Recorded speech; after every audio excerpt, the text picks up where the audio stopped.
Y el día de hoy tenemos un tema, una nueva serie, se llama La Iglesia. Bueno, habíamos estado un poco fuera con respecto a cuestiones de trabajo, pero gracias a Dios estamos en casa. Y es muy importante este tema que vamos a aprender, vamos a repasar en la palabra del Señor, porque resulta que la iglesia, hemos vivido momentos difíciles, hemos vivido momentos muy duros, han sido casi 2 años de pandemia, y durante este tiempo la iglesia puede perder el rumbo, puede seguir pues dando tumbos por ahí, perdidos en el propósito, y no podemos olvidar el propósito por el cual Dios ha formado, ha instituido la iglesia. Es muy importante que la iglesia no pierda el propósito, su identidad, conforme Dios la ha formado para establecer su perfecta voluntad en esta tierra. La iglesia, el término de la iglesia viene de del griego eclesia, que originalmente hoy las iglesias, la palabra iglesia la referimos a un templo. Sin embargo, la palabra eclesia en su original no refería a un templo, una estructura de un templo en sí, sino se refería a un grupo de personas que veían cosas del Estado, algo así como un congreso, algo así como un lugar donde se tomaban las decisiones. Esto es muy importante precisar, porque la iglesia, desde lo que Dios estableció como iglesia, no está hecha por estructuras, por ladrillos, sino por los hijos de Dios, por las piedras vivas. Es muy importante saber que la iglesia inicia una vez que en Hechos capítulo 2, versos 1 al 4, viene el Espíritu Santo y contenemos por voluntad de Dios y por su gracia nos deposita en nosotros su Espíritu Santo. Y en ese momento se convierte la iglesia, en ese momento se establece la iglesia, porque las piedras vivas se activan y empieza la voluntad, el propósito, el llamado de Dios para que esta estructura humana pueda cumplir la perfecta voluntad de Dios. Pero ¿qué es la iglesia? La iglesia, como lo hemos dicho, somos tú y yo, somos los que amamos a Dios, somos los convertidos en Cristo. En 1 Corintios capítulo 12, versos 27 al 28, habla de la estructura de la iglesia. Dice: vosotros pues sois el cuerpo de Cristo y miembros cada uno en particular. Y a cada uno puso Dios en la iglesia, primero apóstoles, luego profetas, luego maestros, los que hacen milagros, los que sanan, los que ayudan, los que administran, los que tienen don de lenguas. Entonces, todos los que servimos al Señor, todos los que estamos a su cargo, a su servicio, pues nosotros somos la iglesia con una estructura, con cargos, pero representamos, la encomienda de hacer su voluntad. La vida de la iglesia no solamente es venir y tener un bonito tiempo. En Hechos capítulo 2, versos 42, nos dice que la iglesia, las principales acciones de la iglesia eran estar firmes en las enseñanzas de los apóstoles, en la comunión, en el partimiento del pan y en la oración. Y aunque son acciones, no son actitudes o el resultado de cosas religiosas, sino resultado de saber quiénes somos en Dios, cuál es el propósito de la iglesia, y lo hacemos porque sabemos a quién oramos, a quién adoramos. No se trata de hacer bonitos cultos, bonitos conciertos, sino de accionar en la voluntad de Dios. Por eso es muy importante que la iglesia conozca el propósito, el sentido con el cual Dios la estableció. Así que vamos a orar para que podamos disponer, que el Señor bendiga nuestro tiempo de enseñanza y que podamos descubrir el día de hoy el tema que se llama la iglesia que ama. Jesús, te damos gracias porque tu gracia fue tan buena, fue tan amplia, que nos ha dado salvación, nos ha perdonado, y por si fuera poco, nos has hecho parte de tu cuerpo, la iglesia. Tú eres la cabeza. Gracias, Señor, porque has puesto una estructura que contiene tu Espíritu Santo para hacer cumplir tu voluntad en esta tierra. En el dominio de la oscuridad se sobrepone tu poder, se sobrepone tu gracia a través de tu iglesia que has dejado en esta tierra. En el nombre de Jesús, amén. Bueno, en Mateo capítulo 16, versos 13 al 18, Dios tiene un contacto muy especial con Pedro y habla acerca de la iglesia y los principios que Dios da a la iglesia desde su original. En Mateo capítulo 16, versos 13 al 18, habla con ese encuentro de Pedro. Dice así: viniendo Jesús a la región de Cesarea de Filipo, preguntó a sus discípulos diciendo: ¿quién dicen los hombres que es el Hijo del Hombre? Ellos dijeron: unos Juan el Bautista, otros Elías, otros Jeremías, o algunos de los profetas. Él les dijo: ¿y vosotros quién decís que soy yo? Respondiendo Simón Pedro dijo: tú eres el Cristo, el Hijo del Dios viviente. Entonces le respondió Jesús: bienaventurado eres, Simón, hijo de Jonás, porque no te lo reveló carne ni sangre, sino mi Padre que está en los cielos. Y yo también te digo que tú eres Pedro. Y en ese momento transforma su nombre. En el momento que establece la iglesia, transforma a Pedro, ¿verdad? De Simón, da un brinco cualitativo a Pedro y le dice: y sobre esta roca edificaré mi iglesia, y las puertas del Hades no prevalecerán contra ella. A ti te daré las llaves del reino en los cielos, y todo lo que atares en la tierra será atado en los cielos, y todo lo que desatares en la tierra será desatado en los cielos. Entonces mandó a sus discípulos que a nadie dijesen que él era Jesús, el Cristo. En este pasaje vamos a ver 6 principios que determinan la iglesia que ama. En Apocalipsis nos damos cuenta que la iglesia puede ser determinado su carácter dependiendo de qué tan alejada está de la voluntad de Dios. La iglesia que ama tiene características muy especiales que hoy aprenderemos aquí en este capítulo. La iglesia que ama, una de las cosas que podemos apreciar es que Dios le revela a Pedro quién era Jesús. Y la iglesia que ama sabe quién es Dios. La iglesia que ama, tú y yo, aunque vivimos momentos de incertidumbre, aunque hemos vivido momentos de escasez y aunque hemos visto partir a algunos hermanos, no podemos olvidar quién es Dios. Cuando la iglesia pierde la identidad con Cristo y sabe en su mente, pero no en su espíritu, quién es Dios, es muy fácil dejar la iglesia. Es muy fácil irse, porque no está conectado con Dios. Cuando la iglesia verdadera, la iglesia sabe quién es su Dios, Él sabe que no importa que esté pasando por momentos difíciles, no importa que tenga duros momentos económicos, no importa que esté en el desierto, no importa que esté en una prisión, no importa que tenga todos en contra, no importa que esté en el centro del desierto, en una tormenta o en el centro del huracán, no importa dónde esta iglesia se encuentre. Cuando él sabe a quién le pertenece, sabe que Dios tiene el control de las cosas y que Dios responderá al llamado de su iglesia. Cuando la iglesia pierde la pertenencia y no sabe, llega a olvidar quién es su Padre, empieza el problema, se ve confundida y se va para todos lados y no pega en el blanco en la voluntad del Señor, porque no sabe quién es su Dios.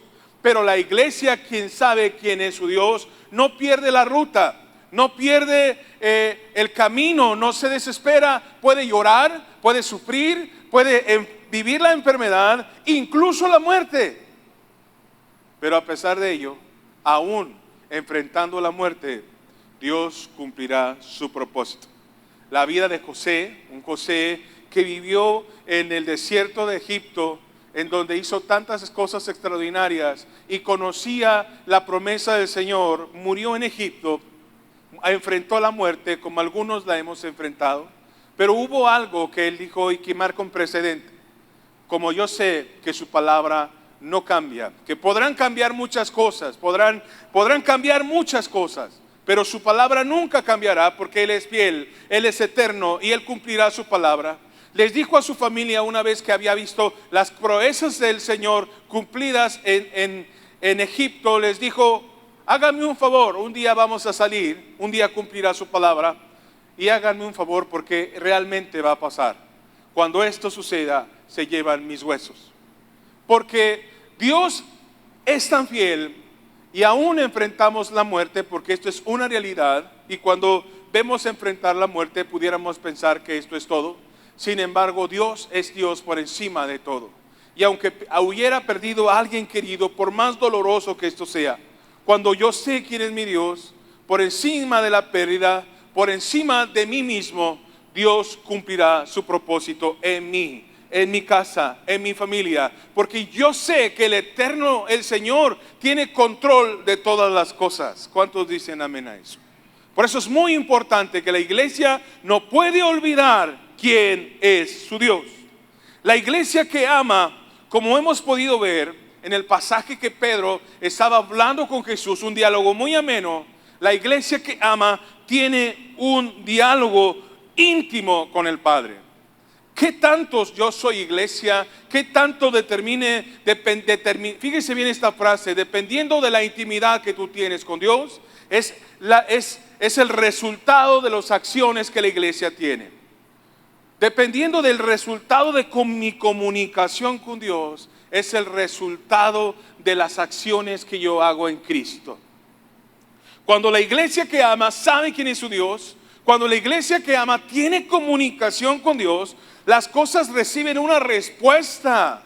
Vemos todo en contra, vemos que las cosas no nos resultan, vemos que no tenemos los recursos, vemos que las cosas parecieran caerse a pedazos, pareciera vivir la tormenta, nos llegamos a cuestionar el ministerio, nos llegamos a preguntar ¿en qué me he metido? ¿Por qué me casé? ¿Por qué tuve hijos? Pero cuando la iglesia sabe quién es su Dios, Dios viene y conversa contigo. Tengo un propósito, tengo un llamado, estás en la lucha y yo estoy contigo. Y Dios comienza a comunicarse con nosotros y nos consuela en los momentos más difíciles, nos consuela en los momentos más duros, porque es más fácil ver la oscuridad del enemigo que la luz de la gloria del Señor. Él está con nosotros siempre. Y el enemigo va a hacerte entender que estás solo, que va a ponerte ideas, que renuncies. Sin embargo, nuestra lucha no es contra carne ni sangre, sino contra potestades y príncipes y huestes de maldad. Nuestro trabajo es no perder la visión, nuestro trabajo es no separarnos del Padre. La iglesia que ama, estamos en comunión continua con el Padre. Otra de las cosas que suceden en ese pasaje de Pedro y Jesús hablando de la iglesia es que Jesús le muestra a Pedro el gran amor cuando le dice: no, lo que acabas de saber de mi identidad en la tierra te lo reveló el Padre. La iglesia de Cristo, la iglesia que ama a Dios, si algo debe de tener es revelación. Y cuando hablo de la revelación, no significa que estemos buscando textos, ¿verdad? Para conversar algo extraordinario, sino la revelación consiste en entender lo que Dios quiere para su iglesia, para esta tierra, y comprenderlo. Y cuando comprendemos lo que Dios quiere decirnos, entonces el mundo, la perspectiva con que vemos las cosas es completamente diferente. Entonces cuando yo me veo sin dinero, es que Dios tiene un propósito de crecimiento para mi vida. Y cuando yo no tengo la revelación de que Dios dirige mis pasos, me pongo a llorar, me pongo a lamentar, me pongo a gritar, me abandono a la iglesia, porque no he tenido la revelación de quién es mi Padre. Pero cuando tengo la revelación de quién es mi Padre, tengo problemas en el ministerio, tengo problemas en mi casa, tengo problemas con mí mismo, y yo corro a mi Padre y Él me comunica qué está pasando en mi vida. Y Él me da ruta, y Él me apacigua, y Él me da una palabra de ánimo. Él me alienta, me anima, me levanta y me revela su palabra, que lo que Él me dijo se va a cumplir, porque Él es fiel y tenemos revelación en nuestro espíritu. La iglesia que ama, amados, cuando el Señor habla con Pedro y le dice: mira, Pedro, vamos a leer lo que hermoso que dice. En el verso 18 dice: yo también te digo que tú eres Pedro, le transforma la vida. Y yo también te digo que, dice, y sobre esta roca edificaré mi iglesia. Te doy propósito, un proceso continuo de renovación, porque la iglesia, este proceso de edificar es un proceso continuo, pesado, difícil, que tiene que ver con inversión, que tiene que ver con trabajo, pero que se confirma en Apocalipsis, donde Jesús viene por una esposa, por una iglesia sin mancha y sin arruga, y el proceso volvemos a encontrarlo.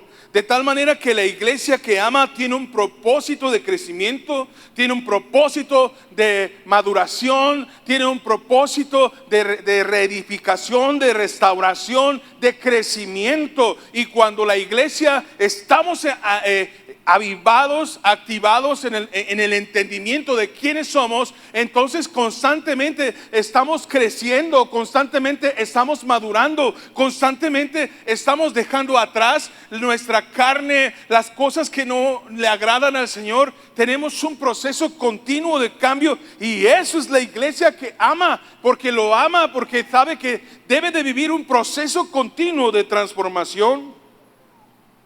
La iglesia que ama, amados, no solamente es una bonita intención, sino que adelante dice: y las puertas del Hades no prevalecerán contra ella. Quiere decir entonces que Dios nos ha conferido autoridad.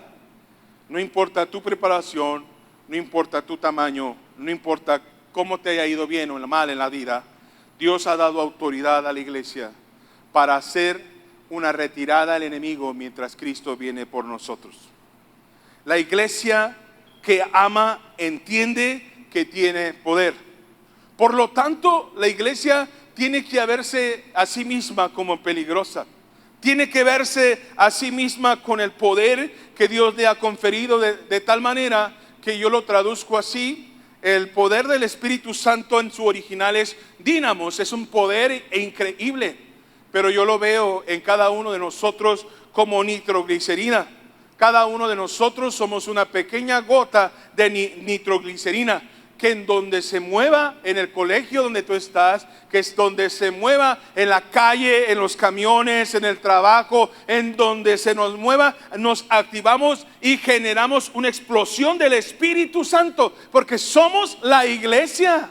Una iglesia que ama, que no se conforme a la oscuridad, que cuestiona las acechanzas del enemigo, que se levanta, que está acobijada por el poder del Espíritu Santo, que tiene un Padre, un propósito, y donde quiera que tú te encuentres puedes generar esto que decían de los apóstoles, que aquellos que trastornan al mundo, porque somos nitroglicerina, un poder andante respaldado por Dios, llenos del Espíritu Santo para generar cambios y transformaciones donde quiera que nos encontramos. Pero la iglesia ha perdido identidad. La iglesia ha perdido su llamado. La iglesia ha olvidado quién es. La iglesia no puede vivir la vida como vive el mundo. Mucha gente vive la vida como vive el mundo. Su trabajo es comprar un carro, comprar una casa, vivir bien. Y eso no está mal, Dios no está peleado con eso. Pero nosotros tenemos cosas mejores que el mundo tiene. De tal manera que dice Jesús: buscad primeramente el reino de Dios y su justicia, y todo lo demás vendrá por añadidura. Pero cambiamos el llamado más alto por cosas materiales. Y no podemos explotar alrededor de lo donde debemos explotar en este tiempo tan necesario, porque estamos endeudados, porque trabajamos de más, porque venimos de malas, porque nos estamos divorciando, porque no tenemos tiempo, a causa de que hemos abrazado metas y llamados que nada tienen que ver con lo que Cristo murió por nosotros. Cristo no pagó el precio en la cruz del Calvario para que nosotros fuéramos exitosos y tuviéramos única y exclusivamente cosas materiales. El que ha conocido a Cristo sabe el valor de la sangre de Cristo. Y el valor de la sangre de Cristo es mucho más que un carro, mucho más que una casa, mucho más que una empresa. Tenemos un llamado más alto y sublime de formar generaciones y traer libertad a los cautivos. Y Dios bendice. Y Dios prospera. Pero el llamado de la iglesia no es exactamente el mismo que del mundo. Porque si tenemos el mismo llamado que el mundo, tenemos el mismo Padre. materialismo, que no está peleado Dios con la bendición y la prosperidad. La palabra del Señor nos enseña a ser trabajadores, responsables, a crear empresa. Pero Dios nos dice que nuestro corazón, la prioridad debe de ser Dios. Y nuestro principal, lo que nos llama a hacer las cosas, no es el dinero, ni la fama, ni las cosas materiales. Queremos su reino en esta tierra. ¿Cuántos dicen amén? Por eso la iglesia que ama trabaja con Jesús, trabaja con la voluntad del Señor, escucha sus mandamientos, sigue sus instrucciones, porque tenemos un llamado mucho más alto. La iglesia no puede estar perdida en deudas. La iglesia no puede estar perdida en excesos de trabajo sin propósito. La iglesia no puede estar perdida en todo menos la voluntad de Dios. La iglesia debe de estar en el camino del Señor, honrando la voluntad, brillando y siendo sal en esta tierra. En Juan capítulo 21, versos 15 al 17, otra vez Jesús trabajando con Pedro, con la iglesia que estaba estableciendo. Pedro le había ya ganado las emociones y le había prometido a Jesús no negarlo. Sin embargo, vemos los hechos y los 4 evangelios narran que Pedro negó al maestro antes que el gallo cantara 3 veces. Pero cuando sucedieron las cosas y cuando el maestro resucitó, Jesús tomó el tiempo necesario para hablar con Pedro. Y en este pasaje hay varias cosas que quisiera mostrarles con respecto a la iglesia que ama. Cuando Jesús se encuentra con Pedro y lo restaura con esos movimientos emocionales que él tuvo y que en ese momento no tenía el Espíritu Santo, por lo que el Padre sabía que la cosa iba a estar complicada para Pedro. Sin embargo, Pedro no podía dimensionar y tiene un momento de restauración que Jesús. En el verso 15 dice: cuando hubieron comido, Jesús dijo a Simón Pedro: Simón, hijo de Jonás, ¿me amas más que estos? Le respondió: sí, Señor, tú sabes que te amo. Él les dijo: apacienta mis corderos. Los corderos son las hijos de las ovejas, porque la iglesia que ama sabe que tiene que cuidar a los corderos. No se puede, por un pastor o por más pastores que tengamos en la iglesia, y aunque no somos muy grandes en número, no se puede formar una generación única y exclusivamente aún de predicaciones, o que tuviéramos solamente un discipulado fijo. Es imposible. Cuando Dios le está hablando a Pedro en esta restauración, le está diciendo: apacienta mis corderos. Pedro, líder de la iglesia principal, líder de la iglesia primitiva, estaba recibiendo también una instrucción de cuidar nuestras generaciones nacientes. Es tu responsabilidad y mi responsabilidad cuidar de las generaciones nacientes. La iglesia que ama se preocupa por las nuevas generaciones. Por eso la iglesia está preocupada por colegio. Por eso la iglesia está preocupada por formar tanto en ciencia como en la palabra del Señor a los niños. Pero no es suficiente. Traerlos a la iglesia no es suficiente. La iglesia que ama entiende que tiene un llamado de Dios para cuidar a las nuevas generaciones. Es increíble, aunque todavía en México no está aprobada del todo la ideología de género. Ya existen niños con los cuales yo he conversado y me han dicho: ya no me diga niño, dígame niñe. Porque la iglesia está metida en una cueva en deudas de cosas que no puede comprar. Porque la iglesia está metida trabajando horas y horas. Porque las criaturas los tenemos horas y horas en el tablet, en el YouTube, siendo formados por un montón de personas que desconocemos. Porque no tenemos el cuidado de formar a nuestras nuevas generaciones. Es imposible, por más que les amemos, por más que nos preparemos, hacer el trabajo que todos tenemos que hacer. Todos tenemos que formar, hoy más que nunca, tener el cuidado de formar a nuestras generaciones. No se trata de enseñarles solamente palabras o versículos aislados de la Biblia, ser epístolas abiertas, testimonios vivos de que somos la iglesia. No venimos a la iglesia viene a adorar. De que verdaderamente nosotros les acercamos el amor de Jesús en nuestras vidas a nuestros niños. Que nosotros estamos al pendiente de los adolescentes y de los jóvenes. Porque no podemos, aunque le echemos las ganas y hagamos el máximo, los pastores y los líderes, no podemos hacer lo que la iglesia puede hacer.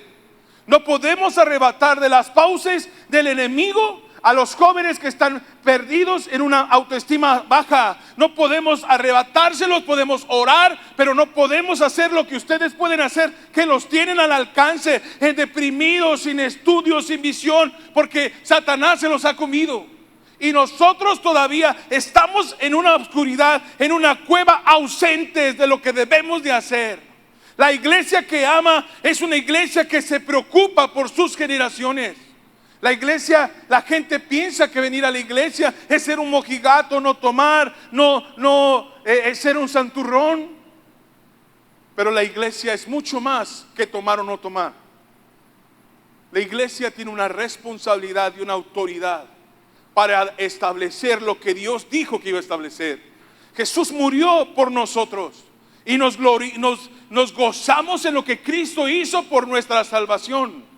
Pero Él nos ha conferido autoridad para que el enemigo no cause daños en nuestras casas y en nuestras familias. Él nos ha conferido autoridad para proteger a los nuestros. Y no es solamente para los nuestros. La iglesia es una nitroglicerina para explotar donde quiera que nos encontremos y defender a la humanidad por la cual Cristo murió por la cruz por ellos.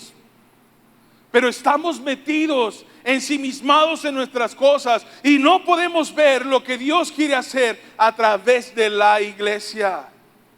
Y la iglesia que ama debe cuidar sus generaciones. Volvió a decirle la segunda vez: Simón, hijo de Jonás, ¿me amas? Pedro le respondió: sí, Señor, tú sabes que te amo. Y le dijo: los corderos crecieron. Pastorea mis ovejas. El trabajo de pastorear es vigilar y llevar a las ovejas a mejores pastos. El trabajo de la iglesia y nosotros como líderes es llevarlos a que coman cada vez mejor alimento. Pero no solamente es nuestro trabajo. Para cuidar de la iglesia necesitamos que todos hagamos el trabajo que nos corresponde. Y tenemos que llevar siempre a comer mejores pastos a nuestras generaciones. Hacemos esfuerzos por pagar cosas, hacemos esfuerzos por dar cosas, pero menospreciamos lo verdaderamente importante. Y tenemos que esforzarnos por mejores pastos.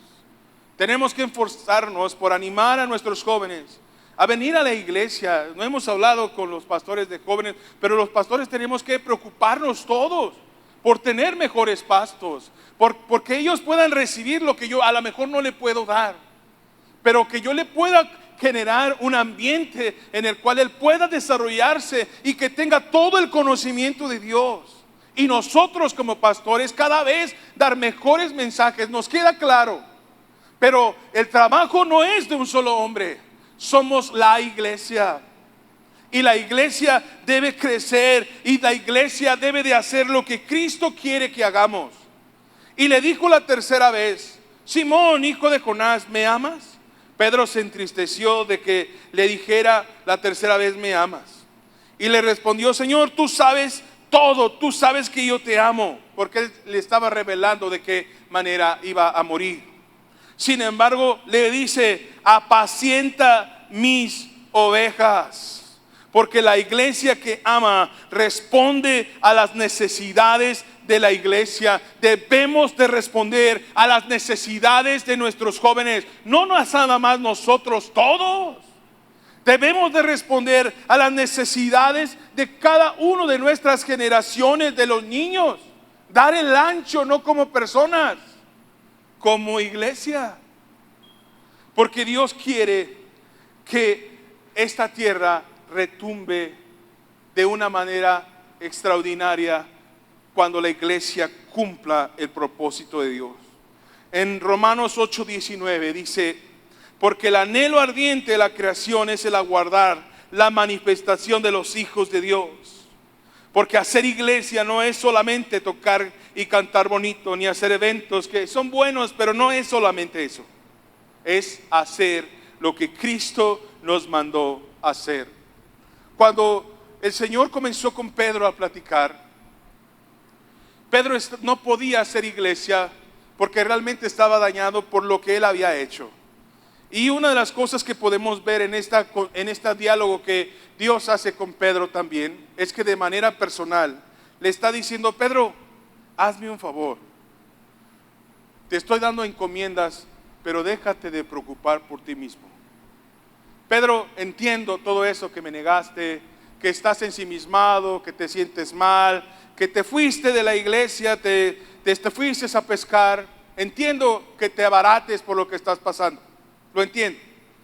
Hazme un favor, olvídate de tu dolor y enfócate en lo que yo puedo ver en ti. Hazme un favor, Pedro, olvídate en lo que hiciste, de lo que dejaste de hacer. Olvídate de lo que la gente opina de ti. Olvídate si las cosas funcionan o no funcionan. Pedro, apacienta mis corderos. Pedro, pastorea mis ovejas. Pedro, apacienta a mis ovejas. Cumple el llamado por el cual yo te compré. ¿Por qué te ensimismas en tu pasado?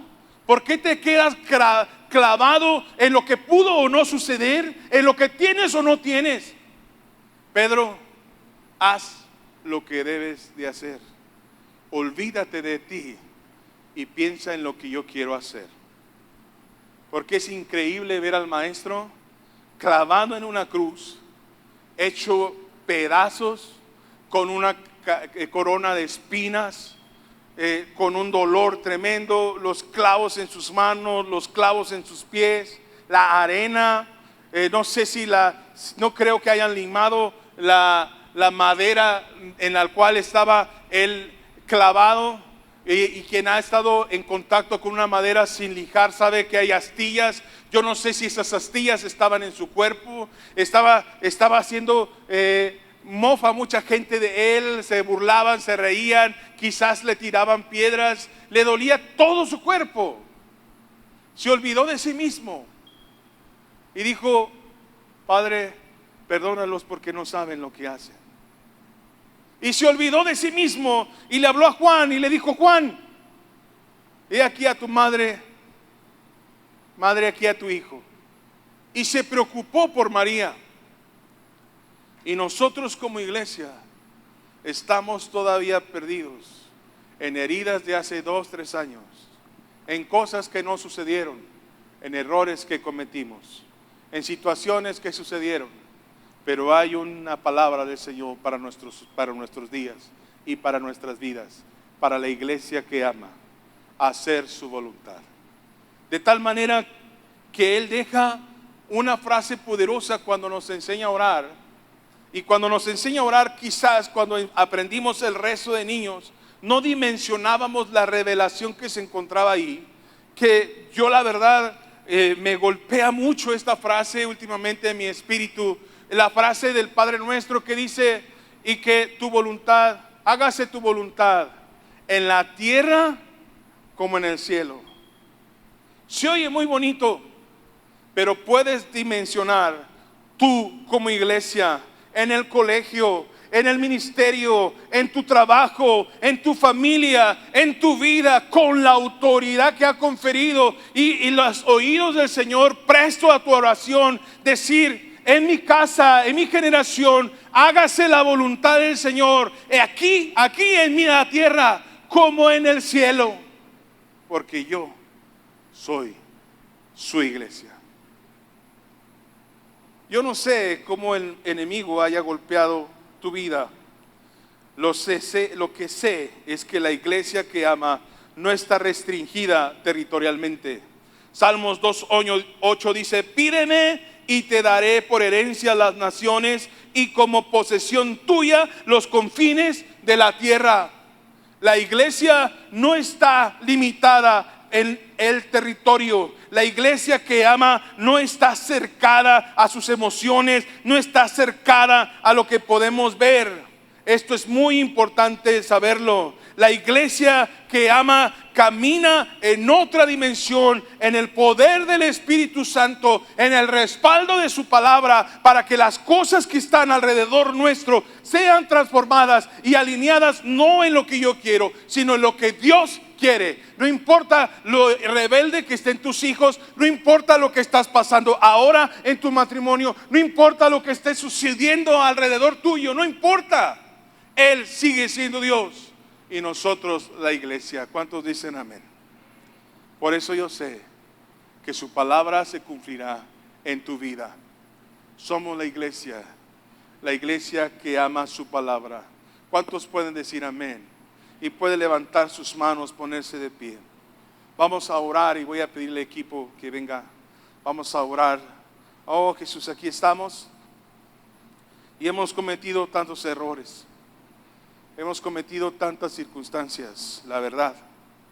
Pero queremos ser una iglesia que te ame. Una iglesia que tenga un diferenciador en el cual deje de pensar en el pasado. Una iglesia que deje de pensar en las cosas que ve, para convertirse en una iglesia que te ama más a ti que a nosotros mismos. Somos una iglesia que queremos tu propósito en nuestras vidas. Somos una iglesia que no queremos correr.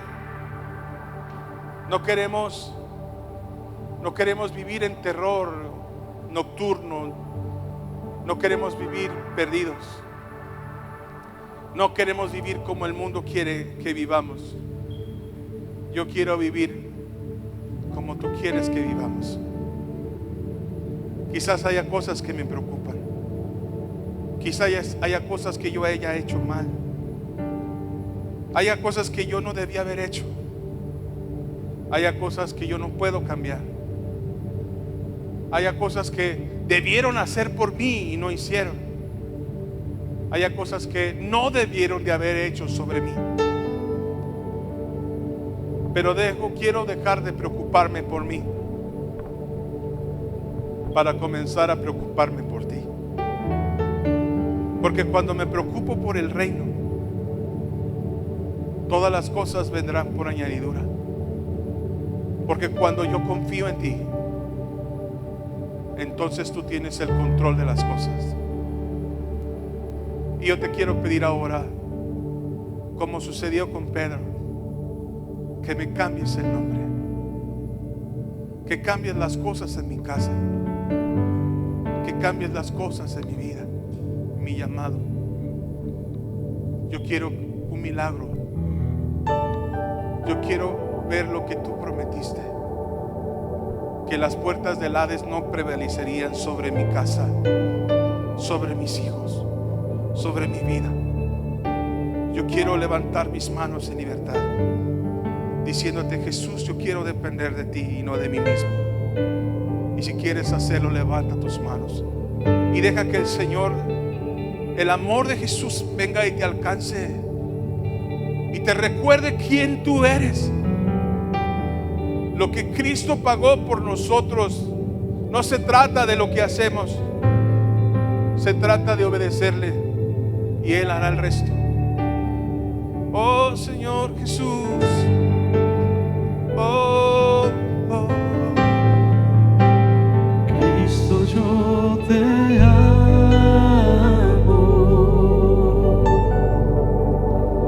Cristo, yo te amo.